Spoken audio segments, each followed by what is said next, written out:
I thought I had to do some instructions on how to do this brainstorming session properly. So I've created for myself this torus shape, a donut shape, which I'm going to do just a quick brainstorming session on, just to show the principles of how to do this.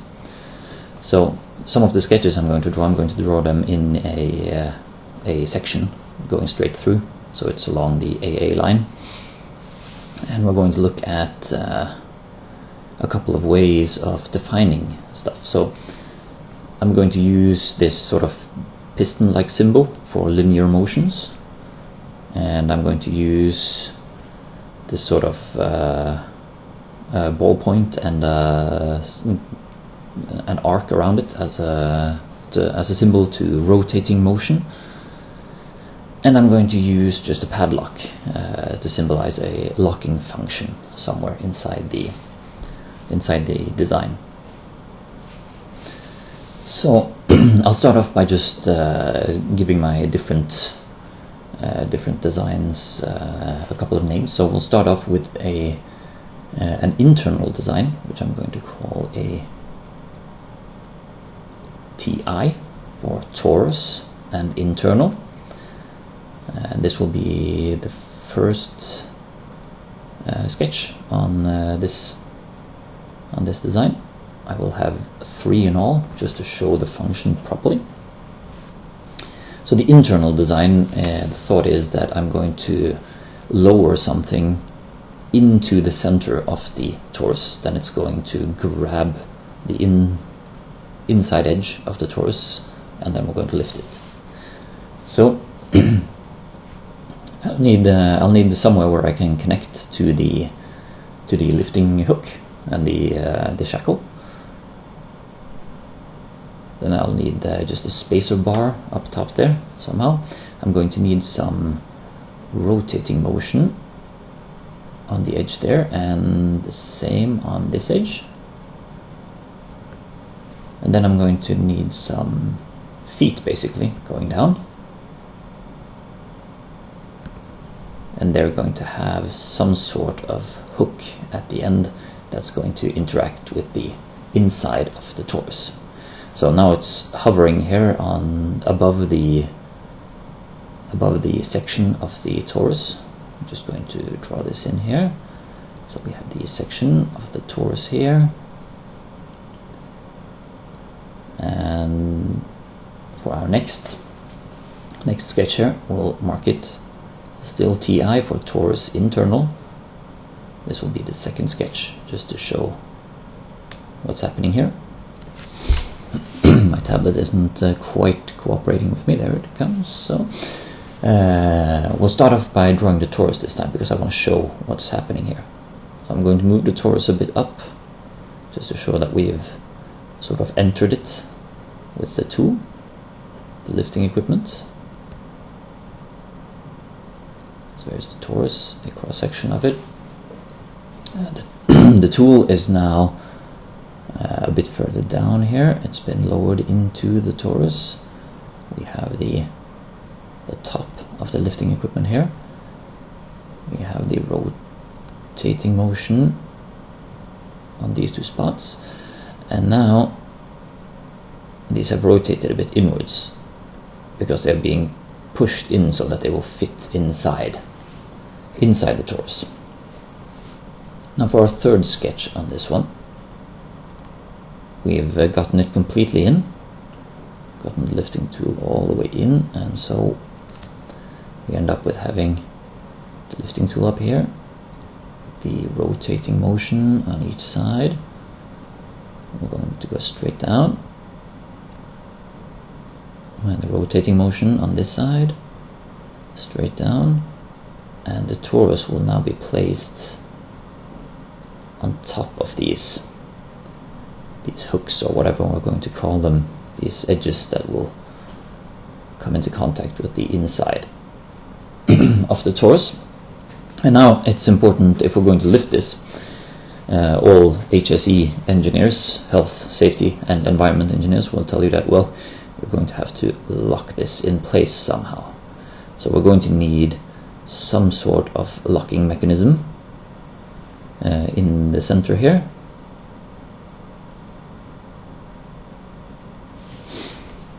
In order to lock it in place. And this locking mechanism, it can be gravity itself, so that when we start pulling, creating tension on this, it's going to lock into place. So it can be gravity. Gravity.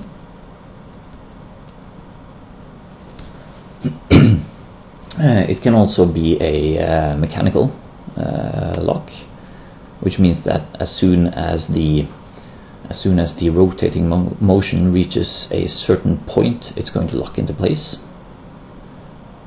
So it can be a mechanical one, usually a spring-loaded mechanism or something.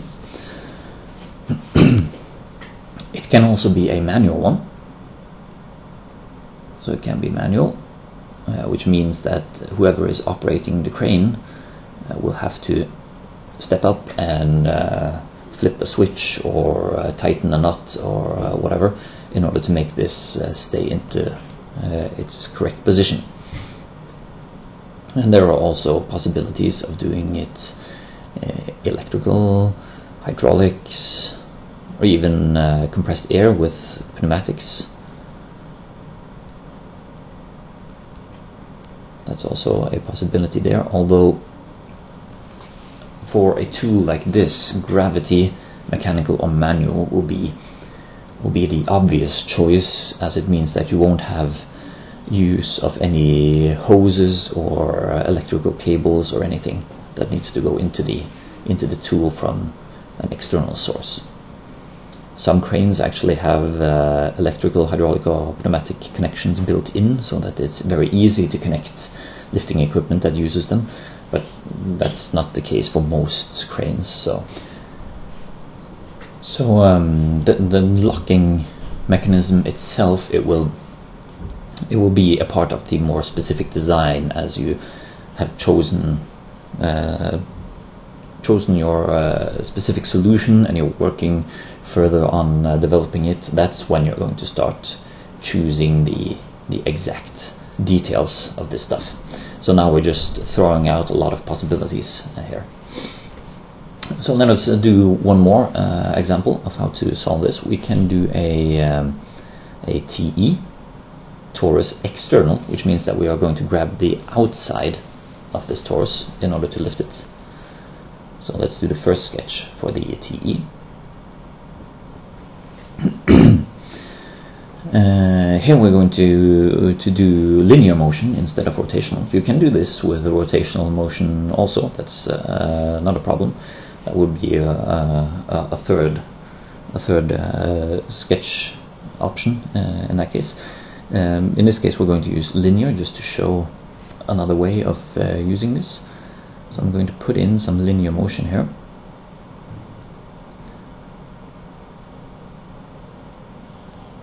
So I'm going to have a linear motion in the middle here.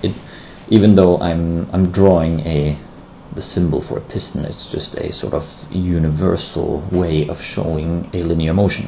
So it doesn't have to be hydraulic or pneumatic or electric in any way. This part, it can be purely manual for that matter. It might be the operator just pulling on a slide here to move it outwards. So you can have all kinds of solutions inside here. The point on this one would be to extend it a bit further here. We'll put it down and then we'll make another hook as we had up here in this design. We'll also have a part going out here with its own hook. And then we'll draw the section of the torus down here.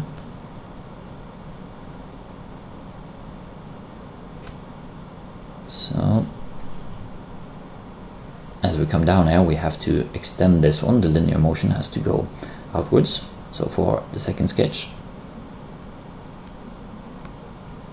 TE2, we're putting in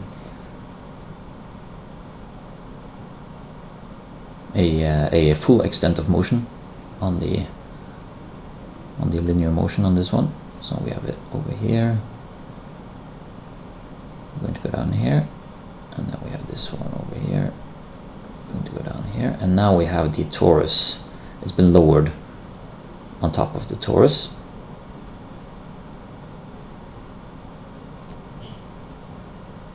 So it's inside here now. And then for the third one, third sketch, now we are pulling it back in. So now our linear motion will be all the way back into the bottom. And we'll have this one down here, this one down here, and the torus is completely locked inside here. Of course, in this case we also have to have some sort of locking mechanism here. So if we just put in the locking symbol here, just to show that when we get to this point it has to be locked. And again, we can use, it's best if you use some sort of gravity mechanical or manual one, but electrical, hydraulic and pneumatic are also allowed to use. One thing that we have to remember with this, the second option with the external lift, is that if some external force now is pushing on the torus, and is either, as we see it in the sketch, pushing it away from us or towards us. So let us say that as we are moving the crane, we are bumping into something, or we get an accidental hard stop, or something that makes it actually move. It can just slide straight out here, because this design is only keeping a hold of the sides of the torus. So in order to illustrate this a bit better, it would be nice to have a some sort of solution that would allow us to lock it more into place, which would basically mean a very quick solution is to make this a dual lifting. So instead of just lifting in this section, as we see it, we could start lifting in several sections. So underneath there, we have it going over here, and then we could also have it go perpendicular across here and pull there. And then we would have the linear motions here crossing each other. So we would have to have two different levels here, one linear motion being on the top and the other being below it, so that they can cross each other.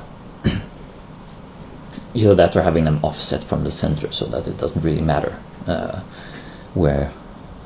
if they are crossing or not. So there's a lot of solutions as to how to do this, but this would be a perfect one because you would lock it completely into place. It would have no possibilities of disappearing if we had only one of these. So if we have only this one, then the torus could slide in and out this way. But as soon as we add this other one, we are locking it into place, so the torus can't really move when we're lifting it. So that's something we have to keep our attention on in this second solution. In the first solution, that was not a problem because we are holding on to the inside, so the torus can't really go anywhere. It can go upwards, but it can't go anywhere else. So that's just a quick introduction on how to brainstorm this stuff. There's a bunch of ways to do this, and if you just Google it a bit, like the design process and everything, you will find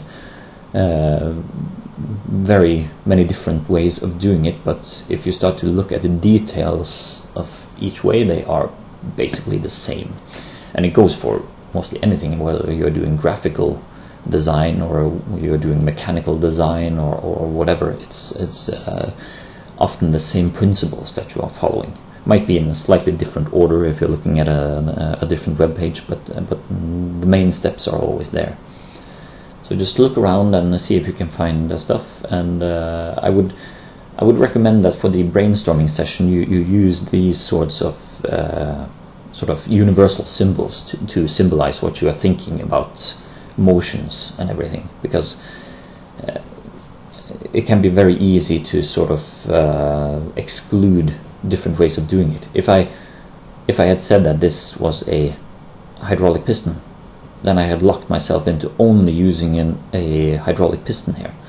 But it might also be a manual thing. It might just be two steel sections that are connected and that you can slide them along each other by brute hand force, basically.